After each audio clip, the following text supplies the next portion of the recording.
under threat and on edge.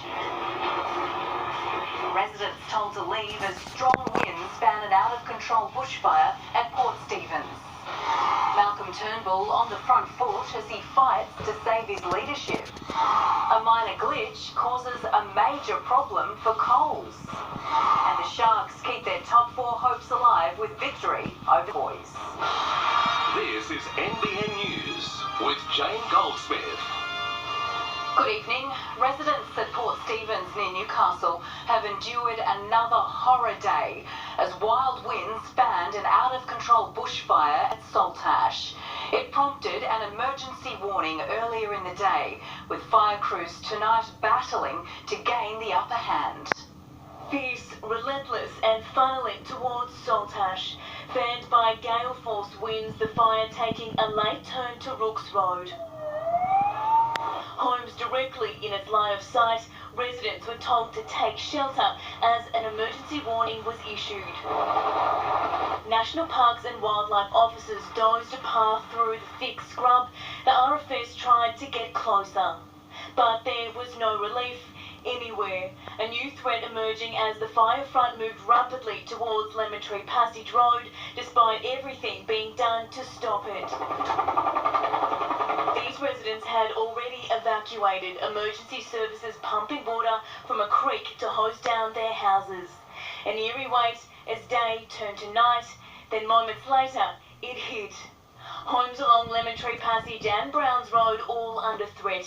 An epic mission from above and 260 firefighters below managed to ease the force by late afternoon. It's been a little bit hard to anticipate which way the wind's going to come from, and it's so dry, the fuel load, it's burning in a way very similar to summer in the middle of winter. It's very unusual. And far too close to home for some. It was a real concern, to be honest. Brought back memories from 5 years ago. It's been a relentless weekend for fire crews who, late last night, were reduced to mere spectators as it rained embers. The orange, ominous glow quickly lapped the outskirts of town. The fire, another for the local history books, but one which is far from over. Live now to reporter Georgia Ma at the fire ground. And Georgia, what's the situation like there now? Well, Jane, the fire has been downgraded to a watch and act, but as you can see behind me here, the fire has again picked up along Lemon Tree Passage Drive. It just shows how quickly things can change when the wind is so persistent. Many people are remaining cautious, some even a little on edge as the things can change when the wind is so persistent. Many people are remaining cautious, some even a little on edge as the fire has picked up in places it's previously burnt in the last few days. Now, it's miraculous that no properties have been lost. It has been a tough few days for many of these residents along the whole peninsula, as reporter Stephen Mount found today. It was supposed to be the morning after, but as locals suspected, it was just the calm before the storm. Tanilba Bay's Sunday morning air filled with the unmistakable smell of smouldering bushland, left with merely enough time to recover from a horror night on the peninsula and facing another anxious day. We were ready for everything to go up. It was that close.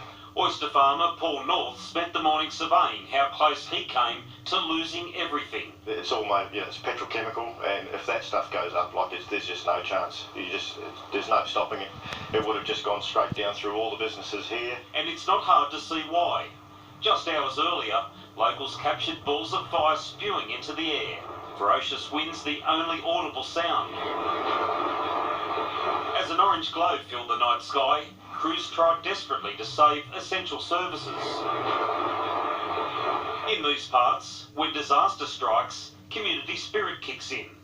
Carl Salem has been a victim of bushfire. Free coffee his way of contributing and keeping crews going through the night. I think it's just an important thing you need to do to participate in backing each other up. So, yeah. What's it mean? It just means that you make people happy drinking coffee. Stephen Mount, NBN News. To other news now, and under pressure, Malcolm Turnbull is hosting his cabinet at Parliament House tonight as he attempts to shore up support for his energy plan and his prime ministership. But talk of a leadership spill is growing, with Home Affairs Minister Peter Dutton telling colleagues he is considering a challenge. The Prime Minister got a lesson in making silos on a flying visit to drought-stricken Forbes. Before rushing back to Canberra to try and ensure his leadership stays on track. Your electricity bill is too high, and my government is working hard to bring it down. Malcolm Turnbull's remaking his energy plan to try and calm coalition rebels who are threatening to vote against it. There should be one standard, fair default price for energy. This Facebook clip is a message to voters and his party that is now entirely focused on forcing power bills down. And if the prices remain too high, we'll implement the toughest penalties. Labor jumped to back exactly the same consumer watchdog recommendation. A reform that will put up to $165 back into the pockets of 1.2 million hard-working Australian households. The big difference is energy policy isn't tearing Labor apart. The life expectancy of so-called rock-solid policy commitments by Malcolm Turnbull is about 72 hours. Cabinet is gathering to discuss the energy plan tonight, so the next 72 hours. Peter Dutton is being urged by Conservatives to force a leadership spill, and the Home Affairs Minister has told them it is an option, but he'll wait to see how the Prime Minister's energy fix is received before making a decision. If challenged, Malcolm Turnbull should win, but it would damage him, and a challenge can only come when Parliament sits, so it's a treacherous path ahead for the Prime Minister if he's to make it until Christmas. He has this coming week, 4 in September and October, and another 2 in November and December. The Prime Minister says his energy reboot isn't a reaction to leadership rumblings. Is it a sign you're panicking? Look, what we're doing is focused on price. And others are focused on bringing him down. The government maintains it's business as usual, as political editor Chris Uhlmann reports from Canberra. Turnbull loyalists say talk of a leadership spill is just angry carting by the usual suspects, led by former Prime Minister Tony Abbott. But what makes this serious is that the rebel corporals have recruited a general. If Home Affairs Minister Peter Dutton isn't convinced by the power plan fix, then he will quit cabinet. That alone would rock the government, but then he would lead a leadership spill. A decade's worth of history shows that the first bid often fails, but it cripples the leader and is usually followed by a second attempt. And the only winner in the long run will be opposition leader Bill Shorten.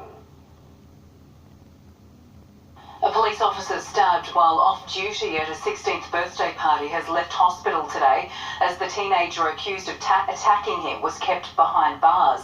The senior constable was knifed in the stomach while confronting gatecrashers in Bonnyrigg Heights on Friday night. A magistrate today refused to grant bail to the 17-year-old charged with injuring the officer. A man and woman have died in a two-car crash at Castle Rock, 15 kilometres west of Muswellbrook. The accident happened at around 6:30 last night, according to police. A Holden Commodore was turning right at an intersection when it was struck by a Ford Ute. A 20-year-old woman and a 22-year-old man in the Commodore, both from Singleton, died at the scene. The driver of the Ute, a 35-year-old Muswellbrook man, suffered minor injuries. A young boy is in a medically induced coma following a car accident near Karua. The 10-year-old became trapped after the car he was travelling in struck a tree at Limeburners Creek. Crews managed to rescue him before the Westpac rescue helicopter flew him to the John Hunter Hospital. He's now in a stable condition.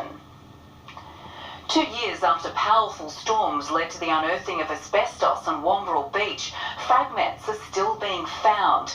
This week, a mother discovered pieces of suspected asbestos in her child's toy bucket.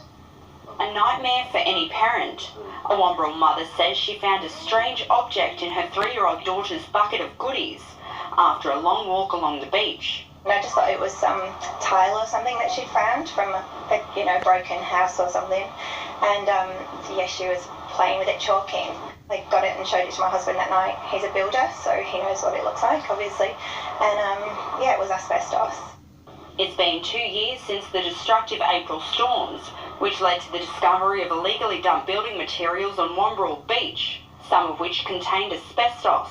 Central Coast Council has refused to dig up the beach, saying in a statement that trained staff are conducting daily inspections.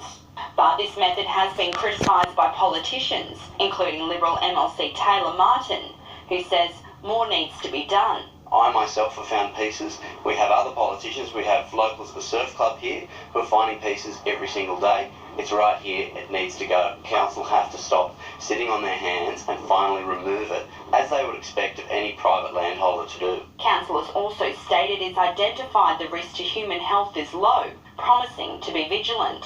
But a recent federal government report shows that there is no safe level of exposure to asbestos. The Central Coast Council is saying that it's low risk here at Wombrel Terrigal, but the report says different to that. It's costing our country $500 million each year, and we're losing 4,000 lives per year. So we really do need to take this seriously. Sky Hull, NBN News.